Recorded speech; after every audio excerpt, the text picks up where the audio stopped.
On the coldest evening of that winter, when the city seemed wrapped in a dull gray silence and the wind cut through jackets like it had a personal vendetta against anyone still standing outside, Daniel Harper finished his shift mopping the marble floors of the towering corporate building downtown. The same building he had cleaned every night for the past 6 years without ever once stepping into the executive floors except to empty trash bins no one noticed, his hands cracked from cheap soap.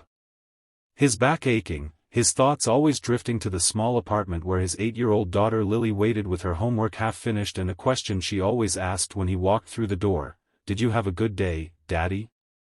A question he answered with a smile no matter how hard the day had been, because Daniel was a single dad, and smiles were part of the job description now. That night, as he clocked out and wrapped his thin jacket tighter around himself, he noticed a woman sitting on the steps just outside the building, her shoulders shaking, her face buried in her hands, tears slipping through her fingers like rainwater finding cracks in concrete. And at first Daniel did what most people did, he hesitated, not out of cruelty but exhaustion, the kind that teaches you to conserve your energy because life already demands more than you have, but something about her sobs, quiet yet completely broken, reminded him of the nights he'd cried alone after Lily's mother passed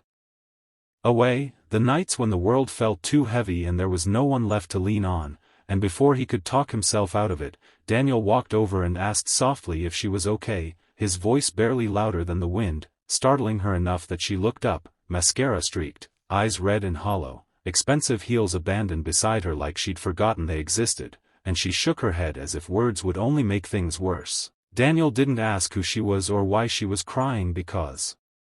he'd learned long ago that pain didn't need an introduction, and without thinking about how cold he was or how Lily had reminded him that his jacket was old and thin, he slipped it off and gently draped it over the woman's shoulders, the fabric swallowing her slightly as she gasped in surprise. "You'll freeze," she protested weakly, but Daniel shook his head and smiled, the tired, genuine kind, saying, "I've been colder." And for a moment the world paused, the traffic noise dulling, the city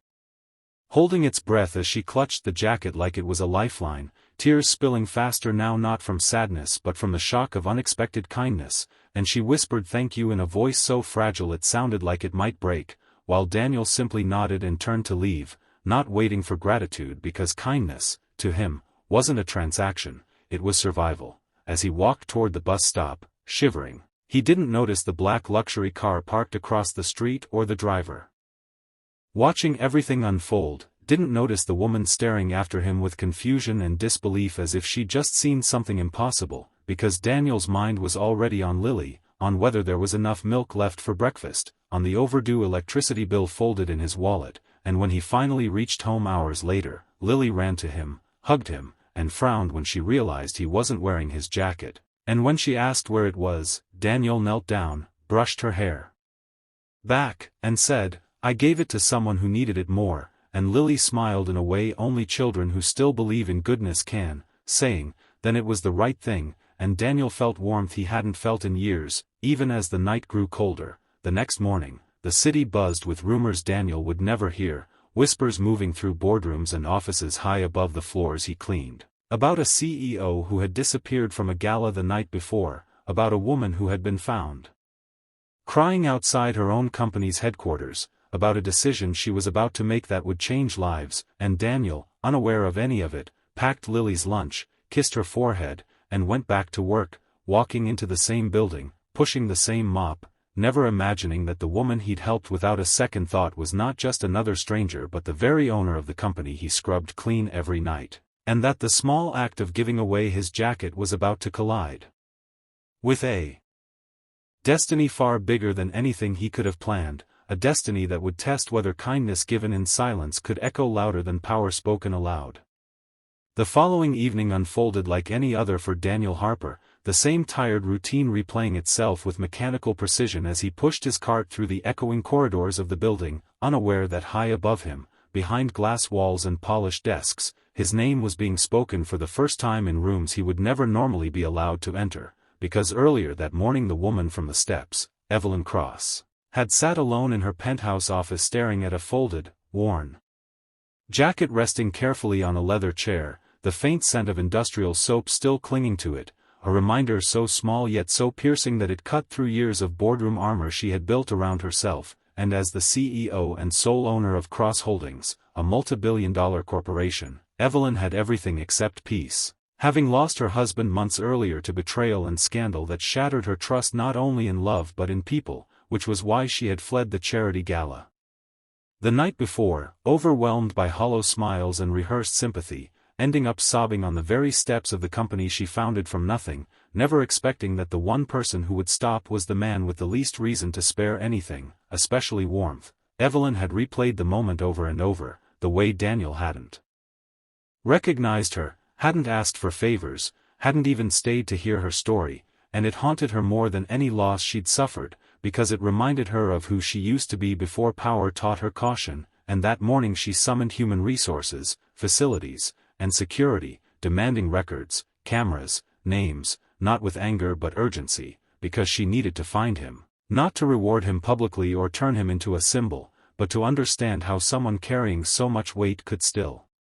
give something away so freely. By late afternoon they had his name, his file, his attendance record immaculate despite impossible odds, notes about overtime requested but never approved, a widower, a single father, a cleaner who had never once complained, and when Evelyn learned he worked nights to care for his daughter during the day, she closed the file and whispered, "Of course he does," and made a decision that would ripple quietly but permanently through the company. That same night, as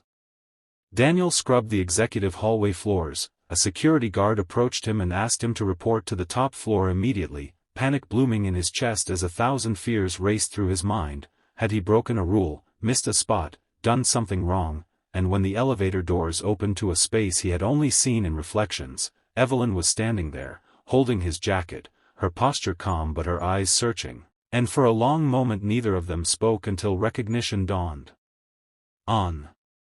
Daniel's face, and his first instinct was embarrassment, an apology tumbling out for taking something that wasn't his to give, but Evelyn stopped him gently, her voice steady as she thanked him, not the polite corporate kind, but the kind that trembles because it's real. And she told him that in her darkest moment, when she believed kindness was extinct, he had proven her wrong without knowing who she was. And Daniel listened quietly, hands clasped, uncomfortable with praise, explaining simply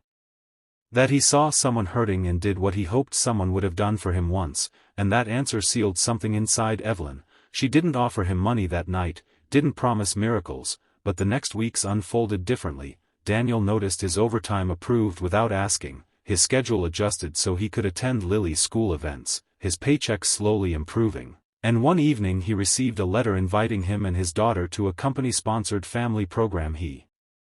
didn't even know existed, and months later, when Cross Holdings announced a sweeping internal reform raising wages, expanding benefits, and creating scholarships for employees' children. No one knew the true origin of the change except Evelyn and the man who once gave away his only jacket, and on a quiet spring morning Daniel found himself standing in Lily's classroom as she proudly announced her dream of becoming an architect, funded by a scholarship with the company's name on it, while Evelyn watched unseen from the back of the room, tears in her eyes, understanding at last that power was not what changed lives. People were. Years later, when Daniel was promoted into